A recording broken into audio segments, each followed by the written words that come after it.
Hi, everybody, and welcome back to another episode of the Yes You Can project. I'm so delighted today to be joined by the gorgeous Dr. Charlotte. Hello. Hi, thank you so much for having me.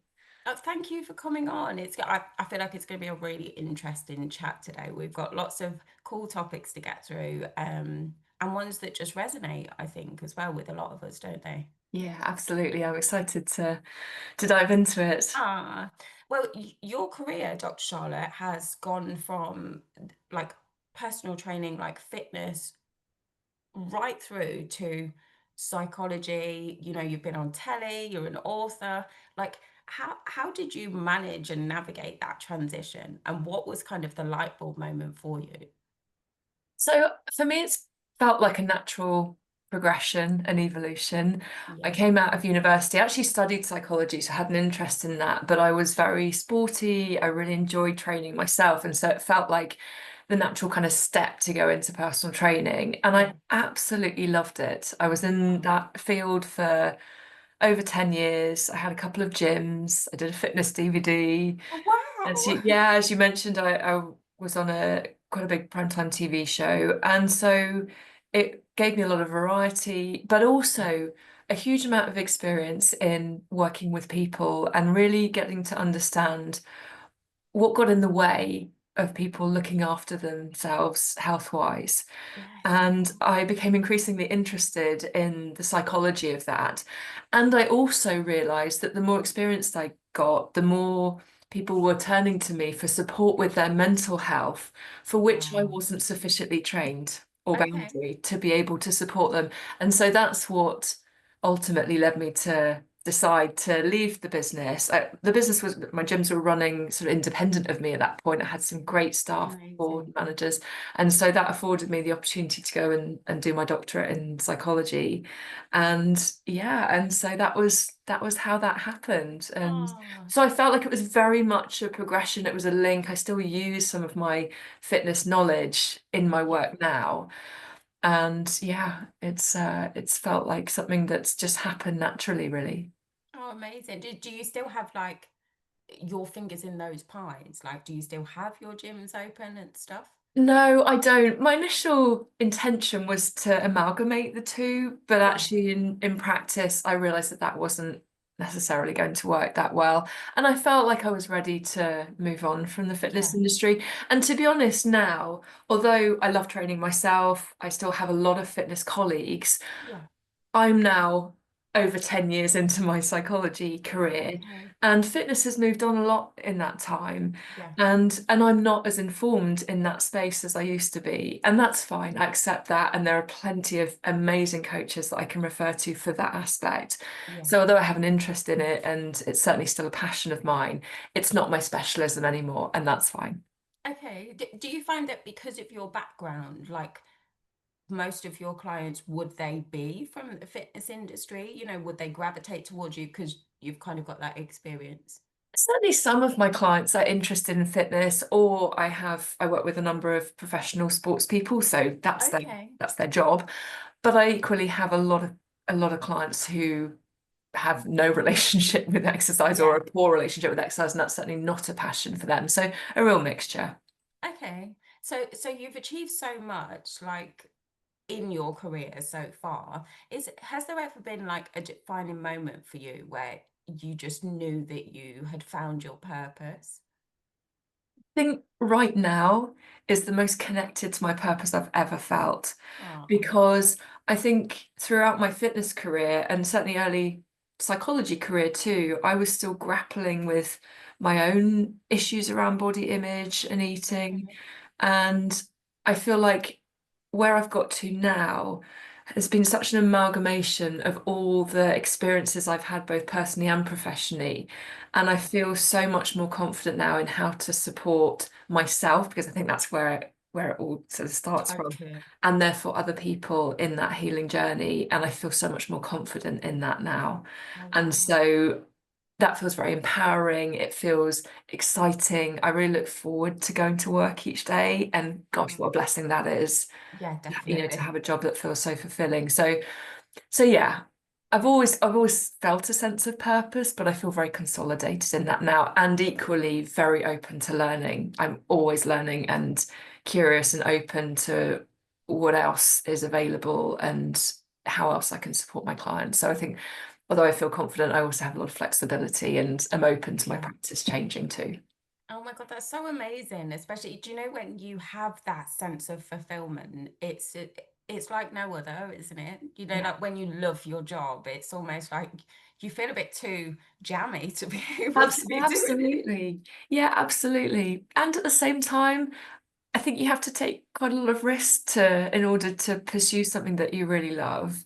And it has been really hard work. There were several years, especially in my fitness career, that I worked 7 days a week and was burnt out half the time. And, Um, that it came at a cost. So yeah. that's something I have to be really careful of now because I am passionate about my work and I Hmm. find it joyful and interesting and fulfilling. I have to also be careful not to,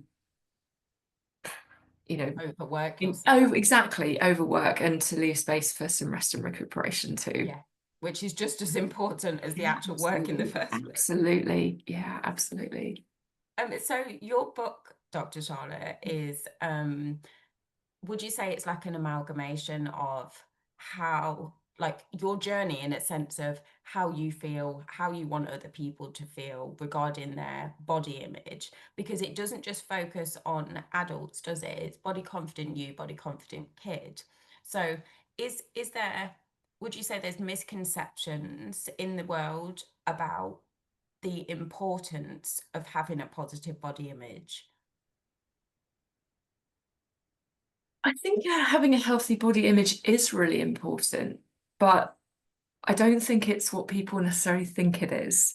And Okay. what I mean by that is I think people think that they have to look a certain way or be a certain shape or have a certain appearance in order to feel good about their body. Yeah. And body image is so much more multifaceted than that. And so, what the book really is aimed at is firstly informing people about all the things that do contribute to body image, which is just one part of our overall self image. Yeah. And then resourcing them with the practical skills that they can use in order to shift that both in themselves and their kid. Amazing. So it's intended to be a really practical, informative, but accessible Yeah. resource for people. Definitely. And I think especially as mothers, Mm. it's very hard to not let some of the thoughts that we have about our own bodies kind of seep into our kids. It's those throwaway comments, isn't it, about, if you're having a bad day and you don't like the way that you look, it's so hard not to say the comment and then expect them not to absorb that like a Yeah, sponge. Like, absolutely. is there ways that we can maybe change our mindset really about the way that we think about our body images? Yeah, it's such a good question. I think, first of all, it's so important to be compassionate with yourself about why Okay. you have those narratives. We have been so conditioned to bond over body bashing, to Okay. Yeah. self-depreciate, to look for the faults in our body. That perspective has been used to and capitalized on for decades. Yeah. That's A true. lot of big companies make a lot of money out of our shame. And so, no wonder we have this narrative that we're not good enough and we need to be really vigilant to how we look and what other people are going to think. Yeah. So the first thing is if you notice yourself saying things in front of your kid, please don't bash yourself even further for it. It's Hmm. totally natural that that would happen. And if you're able to acknowledge it and potentially even name that in front of your kid and go, oh, I've just noticed myself being mean to myself, and actually I don't want to be that way anymore. Yeah. That's not healthy. And I certainly don't want you to think that's the right way to treat your Yeah. body. Then you're naming it, and you're one of the first things we can do to start healing is acknowledging those moments and Yeah. being compassionate as to why they're there, and then choosing to respond in a different way. And I think the more you can practice that gently over time, the narrative changes. But that's the emphasis of my book, really, is in order to help your kids, help yourself first. Fit your own oxygen mask first, because Okay. that in itself is going to model something different to them. And also recognize that this is not just a parent problem. Kids Yeah, like us are embedded in a much wider context with lots of different messages. And so even if you model absolute body appreciation and acceptance at home, your kid might still struggle with their body of image. course. And that, I'm absolutely not about parent blaming. I'm about parent supporting Yeah. and being compassionate to yourself. Definitely. A therapist said to me once, when we have these thoughts about ourselves, whether it's, about our achievements or whether it's the way that we look, if you can write them down, you will actually, when you get them out of your head and write them on paper, you will actually notice, you'll be able to, how can I say it in a better way? You'll be able to attribute those comments to another voice, Mhm. because most of the time these things that we think about ourselves don't actually come from us in the first place anyway. They tend to always, more often than not, come from an external source, and because we have had that maybe go into our brains from childhood, whatever that might be, the more we repeat it, the more we hear it as our voice, when actually it really might not be at all. Yeah, that's a great insight. And that's something I do quite a lot of in my work. I work a lot with psychodrama, and that Okay. involves externalizing our inner thoughts and parts of ourselves that are very critical. And you're absolutely right. We tend to internalize these negative thoughts, beliefs, and those in themselves become our self stories. And Yes. getting them out of us, whether it's through role play or writing it down, as you suggested, can be a first step in helping to create some space between us and that belief. And then we can really look at, okay, how is this serving us? What is it Yeah. costing us? What might be a more helpful way to approach this? Yeah, definitely. And like going back to what you were saying, like we have always had like our era specifically, you couldn't wait when you got home from school, like on a Friday night, to go and get like the latest magazine, whether that's, I'm not going to name any names, but the latest celebrity magazines are shaming people Yeah. on the front of it. But that's the thing that we used to read. Oh my God, such and such hasn't got any makeup on, and it's like, who looks rough today? And it's like we looked forward to that. We consumed it. How strange is that? It's completely bonkers seeing some of the reels and just reflections on some of that media that we were so exposed to all of the time. Like you were saying, the Yes. circle of shame. And often these lose 10 pounds in however many days, followed 3 pages later by some, indulgent cake recipe. It's just all so contradictory and so shaming. And Yeah, it's unbelievable what it used is. to what used to be passed in the media, Hmm. but that was the water that we swam in. And so no Yes. wonder we've picked up these stories about ourselves and Hmm. these beliefs about how we need to be in order to feel safe in our bodies. Because that's Yeah. ultimately, for me, having a healthy body image is really about how safe do I feel in my body. Okay. And so that's where I really focus with my clients. And a lot of that is not just about the cognitive aspect, how do I think about my body and how Yeah. do I see it, but also the more embodied somatic element to that. Yeah. And so I tend to work now from much more of a bottom up approach, thinking about, okay, how do I create safety in my nervous system? And Okay. then think about the theory and about the cognition afterwards. Because Amazing. what I've found, both for myself and a lot of my clients, is that you can have all the theory in the world, you can Hmm. understand it intellectually, but when push comes to shove, I still feel unsafe in my body, or I still feel like my body is not okay. And so I Okay. work on that part first. That's Then, amazing that it goes so deep, doesn't it? You really have to kind of strip everything back, so to speak, don't you, to get yeah. to, wow. And ultimately, sort of wounding to our body image and to our relationship with our bodies is traumatic. And Yes. trauma is held in the body. It's in Hmm. our cells, it's in our nervous system, and our nervous system responds to that. And so it makes sense to me to address that Yeah. alongside the more cognitive aspects. Definitely. You talk a lot, Dr. Charlotte, about body diversity as well. How do you manage to kind of get around the one size fits all? when it comes to body image? Because there seems to be everyone wants to look a certain way, or like you say, is it the media and our outside sources that are saying that this is the way that you should look? How can we get people to feel more confident in their body no matter what it is? Yeah.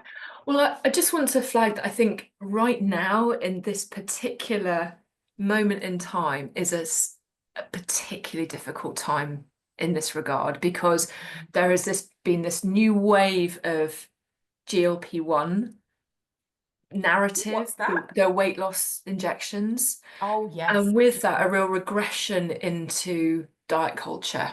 Hmm. And what we were seeing in terms of more body acceptance and more body positivity is now being drowned out, I feel, by that. Yeah. And so it's even more important to be mindful about what you're exposing yourself to, Yeah. particularly in social media, but also offline.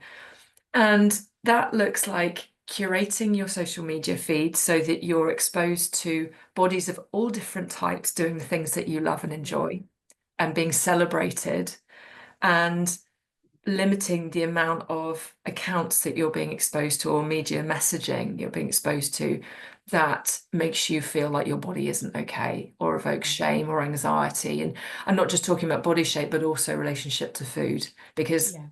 social media is also awash with people with very strong opinions about how you should eat, what is healthy, what is Yes. not healthy. And those extreme views are often not very helpful when it comes to developing a more peaceful, relaxed, flexible relationship with your Yeah. food and your body. Definitely. I mean, you even get videos telling you that you're washing your hair wrong and stuff, and you have to do it this way. So Yeah. it's very, very difficult to Yeah. weed out the noise, isn't it? Yeah. And what I would suggest in that regard is to do an audit of your social media. Yeah. And as you do this, and I encourage my younger and older clients to do this, to be really curious about what gets a vote for me when I look at this content, who Okay. benefits from me feeling the way that I do. Yes. So, who is capitalizing on me feeling shame or Hmm. anxiety about this? And also remembering that novelty harvests our attention really well. And Yes. content creators know that. So, the likelihood is they're going to promote extreme things in order to harvest your attention. But that Yeah. doesn't necessarily mean it's the right thing for you to do or necessarily the healthiest thing for you and your Yes. body and your family. Definitely. That's true. So a lot of my clients that I mentor, a lot of their confidence issues are connected to external validation, whether or not that's like how their success is perceived or even social media likes. How can we detach that and make them two separate things, if that makes sense? Sure. Well, again, first of all, it's important to acknowledge why that is. We now live in a Yeah, very online culture in which likes are revered, and that's the currency that we tend to use. exactly. And as you say, these are strangers on the internet for the most Yes. part. Hmm. And so, something that I like to do with my clients is to help them develop what I call inner resources or connect with Yeah. inner resources. And so, for listeners, you might want to think about three people, figures. They can be dead, alive, real, imagined, even parts of yourself, like your wise self or Oh, your most compassionate self, a yeah. spiritual guide, uh, a character in a movie who you really resonate with or look up to. And think to yourself, what would that person say? Or what would that figure say or want me to remember in my moments where I'm feeling most low in confidence or Wow, this is most so stressed? good. And that then helps to build our sense of inner resource. So even if there isn't someone around us to scoop us up in those low moments, we Yeah, can still draw on that. And building those inner resources is a really good way of helping to boost your self-worth and your self-confidence, regardless of what's happening in your wider, particularly social media context. definitely. Because you work a lot around self-worth, anxiety, and depression. Like, what are some ways maybe somebody hasn't recognized those things in themselves before? What are some ways that they can, or some red flags that they might notice where they perhaps do need a bit of intervention in that sense. Mm. I think if you feel that your anxiety, depression, your symptoms are impacting your quality of life in some way, Yeah, or that life is feeling like a real struggle. Of course, life is a struggle at times. All of yeah, us face adversity at times. But if it feels like you're struggling to get by day to day, or yeah. you're feeling consistently low in mood, or you're feeling dysregulated a lot of the time, Okay. then that's a good time to reach out for support. And Yeah, there are lots of ways in which you can do that. There's lots of free resources available, but the first port of call is usually your GP or your yeah, physician who can help to signpost you to the resources that you need. definitely. What are some ways, Dr. Charlotte, that we can start implementing some small habits in order to have a healthier mindset in terms of body image? There's a few things I think that really help. The first one is simply slowing down and noticing what's showing up in your body. Okay. I think we live in such a fast-paced society, and a Yeah. society that is filled with messages that encourage us to outsource our well-being to external sources. And Yes. what that does, it leads to further and further disconnection from our bodies. Yes. And the more disconnected from our bodies we feel, the less grounded we are and the more out of control we tend to be. So slowing down, taking a pause, checking in with what's showing up for you in any given moment, not just the stressful ones, helps to build a sense of connection with your body Mm. again. And that also goes for relationship to food too. How do I Yeah. feel when I'm eating? How does this particular food make me feel? How does it feel in my body? How does it feel emotionally? So that you're learning to re-trust, because we were born Yeah. with trust in our bodies and wisdom for what we need and what we like, and we tend to lose it Definitely. over time. And so that helps to just reconnect with that inner wisdom. And then things like prioritizing your energy. Yes. So Great one. many of us struggle to say no, to have boundaries around our energy.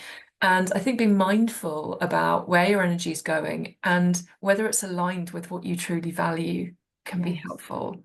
Because one thing that is really hard to do is to establish a feeling of peace and contentment in your body when you're flying around like a headless chicken 24/7, So true. meeting everyone else's needs as well as trying to Yeah. meet your own. Because usually what happens then is your own needs get relinquished. Yeah. And within that, there's some very basic, simple grounding techniques or centering techniques Yeah. that I think can be really helpful for everyone. And it's finding the ones that work for you. Not everything will Hmm. land with everyone, and that's absolutely fine. But the things I tend to introduce to my clients and to offer them for them to sort of select what works best are things like breath work, Yeah. rapid tapping, Yeah. which taps into our acupressure points and helps with cognitive restructuring. So it helps us to change the way that we think about things. Mindful movement, Oh, what's that? or just any kind of movement that feels like you're really connected with your body. So many Okay. people find yoga helpful. Yeah. I like lifting weights. That for me is Okay. mindful. It makes me feel really strong and empowered, and I love it. Yeah. For others, it might be walking in nature. I think Okay. being outside is really, really important because Definitely. it does help us to actually connect with, with the natural world, which is so Hmm. healing in itself. And I think that's why lots of people like gardening, because you're literally connecting with the ground. Your fingers Yeah. are in the Physically. ground. Yeah, yeah. And it's nurturing, it's nourishing in the way Hmm. that we all need to be nurtured and nourished. Definitely. But it's also creating a life cycle as well. So you feel like you're kind of giving back to the soil, really, don't you? If you're planting something new. Absolutely. So all of those things, but it is a slowing down. And I know I'm certainly a very fast-paced person. I've really had to work hard to Okay. get to a place where I can slow down. Because I think the fear for many people, myself included, is if I slow down, I'm not going to get everything I need to done. Absolutely. Yeah. And actually, that's just not the case. I'm not talking about stopping doing all the things that you need to do, but Yeah. it's just giving yourselves moments in the day where you press pause, check in with yourself, take a breath or two, and recenter. Definitely. And And I that, think we've got so much about the whole FOMO situation, we feel like if we don't say yes to everything, or if we're not seen to be working consistently all the time, it's almost like we've failed in a way. And I think that's what society has led us to believe. If you're not constantly on it and constantly busy, then you're not successful. Yeah. Which begs the question, what is success? Exactly. What is success to you? Not to society, not to your parents, not to your friends, to Yeah. you. And actually, when I ask people that, generally they're pretty clear on what that really means. And it's quite 100%. different from the belief that they've inherited around success, which leaves them run ragged. Yeah, 100%. I think success massively is doing a job that you're passionate about, but also having the balance of time for yourself to relax and heal, And because have you've got the fun. best of both Yeah, worlds, haven't you? absolutely. Absolutely. And that doesn't necessarily mean having to be on 24/7, No, pleasing everyone. And on exactly. that note, I also think that part of this success narrative traces back for most people to their attachment in their formative years. Yes. What messages did you inherit from your parents around being successful? Yeah. Where did the people pleasing come from? Was that the way that you felt connected to them and accepted to them and safe? Yeah. We're very driven as human beings to a sense of safety. And Yeah. if you have inherited or developed the belief that I have to be doing everything and saying yes to everyone in order to feel safe, then no wonder you're Yeah. running around at 100 miles an hour. But Yeah. that often teaches our nervous system that we can never rest, we can never settle, we're never safe, we're on the go Yeah. all the time. And I think there's a sense of, I don't know if it's the same for you, but I think for me, particularly when I do rest, I either feel lazy or like a failure. So there's that drive, and I'm pretty sure if I wrote that down like externally, then it probably wouldn't come from me anyway. And something I think that can be quite helpful in that regard is to ask yourself, if my best friend or my Ah, child said yeah. to me, I'm absolutely exhausted, but if I rest, it means I'm a failure. What would you say to them? I said, don't be daft. Of course you're not. You're smashing it. Have a rest. Put your feet up. Get a It's- cuppa. Look after yourself. Yeah. Yeah, there'll be time, there will still be time Yeah, to definitely. do everything you need to do. And actually, you can't pour from an empty cup. I know it's such a cliche, but you can't. And the more you're able to lean into, even if it's uncomfortable and feels unnatural and jarring, and I totally understand that. Yes. But if you can lean into it and learn to really look after yourself first, my goodness, do you have more to give? Yes, definitely. You're more productive, you're well rested. Mm. It it makes such a difference. And I think so many of us have gone on for so many years trying to do it all at the expense of ourselves. And where has it got us? Like burnt out, stressed out, and this having this relationship and this value within ourselves where we don't feel like we should come first. And I think yeah, it's pretty powerful really in itself, isn't it? Very powerful. Amazing. So Dr. Charlotte, if you could go back and tell your younger self um something about body image and self-worth, what would it be? It would be put as much effort as you possibly can into accepting yourself exactly as you are Oh, and not into changing your body because I spent so much time, effort, energy, headspace into yeah. trying to change my body in all the ways, most Yeah. of which were really unhealthy and destructive. And Hmm. had I put the same amount of effort into learning to accept my body as it was, Yeah. then I think I would have saved myself a huge amount of grief. Oh, And at the same definitely. time, I don't regret my process. I think Cool. it's been an amazing journey, and I think it's helped me be a much better clinician and much better able to support other people. And at the same time, that would be what I would tell my younger self Ah. for sure. Do you think for you being in that particular industry, do you think that the body image side of things was magnified even more for you because it literally was all about what your body looked like? Absolutely. And we had diet culture and we have fitness culture, and the Yeah. two were like best friends Yeah. and Yeah. so destructive because in the fitness space, disordered eating is completely normalized, or it certainly was. And what I see at the moment is that it still is. Wow. I've seen a lot of fitness professionals with 20% discount codes for weight loss injections and Oh gosh. this kind of revering of six-pack bodies. And Yeah. it's just so far from reality Yeah. for most people. Even Mhm. me being in it 24/7, I've got all the facilities, all the nutritional understanding one could Yeah. possibly want. Even for me, it was really hard to maintain the body that you see on the front of fitness magazines, that Wow. this kind of pinnacle of what health should look like. Yeah. And the reality is that most people that actually have that body are really disordered because most people Yes. genetically just don't look like that. And I No. know that because I was one of them, Yeah. you know. And so yeah, it's a really hard space to be in. I do think there's been a lot of progress in terms of, I know there are a lot of fitness professionals now who are advocating for body diversity, health at every size is such a wonderful paradigm, Mm. and really supporting people's genuine health rather than promoting a specific look, which can be very far removed from actual health. Definitely. And that was what I realized in my business, was that in selling weight loss and fat loss, I could help anybody lose a lot of weight. I was Yeah. skilled at that. But actually, what I realized was that most people find that incredibly hard to sustain. Yeah. And in the pursuit of trying to sustain that, they were having to engage in disordered Yeah. methods. And then that's a spiral, isn't it? Right. Then the mental health goes as well. Exactly, because then you'd feel guilt and distress and Yeah. self-blame and all these things that actually it was completely inevitable that's what was going to happen. Yeah. It's what happened to pretty much everybody, Yeah. even fitness people, that, professionals.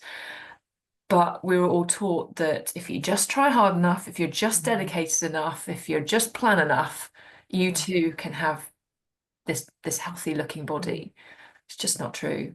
But then your brain's going, oh my goodness, like I mustn't be doing it right. I'm no good. Yeah. It's really dangerous. It's really dangerous.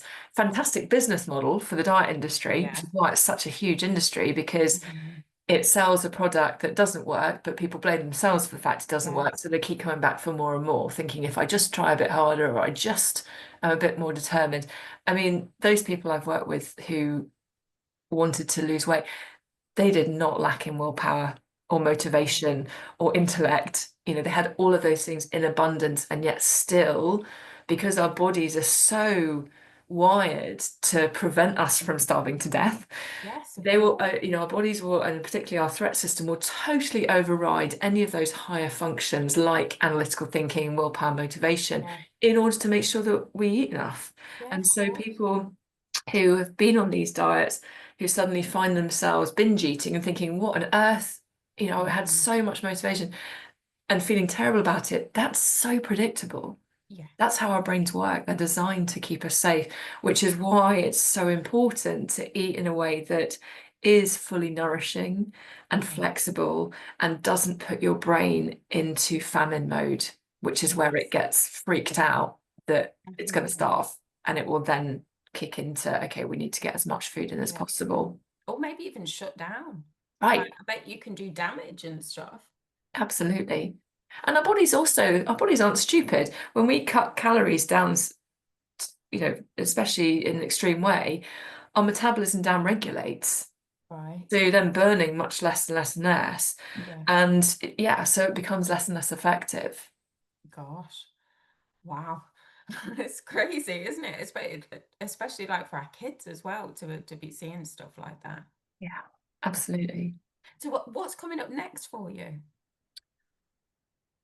I am I'm doing a lot of clinical work. That's my, Okay. that's my main role, is supporting my clients. And I have a new online group starting called Empower, which Excellent. is for anyone who is struggling with their body image and or self-esteem. And it's a very creative, playful, psychodrama based experiential group. So Okay. yeah, so that's starting in December, which is exciting. I'm looking forward to that. Mm-hmm. And I also do a lot on social media in terms of trying to share information, psychological information that's going to Yeah, support people in building a healthier relationship with their body and food, and also amazing. to navigate this really tricky landscape at the Yeah, moment, where there is a lot of noise around weight loss and injections and this, as I said earlier, regression into diet culture that yeah, just seems like such a shame. yeah, definitely. Where can people buy your book, Dr. Charlotte?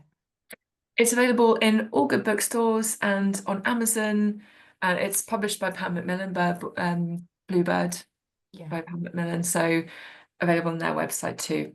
Amazing. Well, I'll put some links down below in the show notes and to Thank your you. Instagram as well, so people Yeah, can my follow. Instagram's Dr. Charlotte Ord, so please do connect with me there. I'd love to hear from you and connect with you.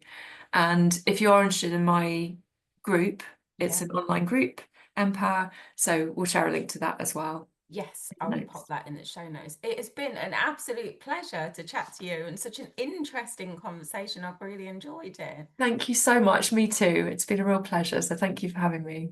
No, no problem. It has been a joy.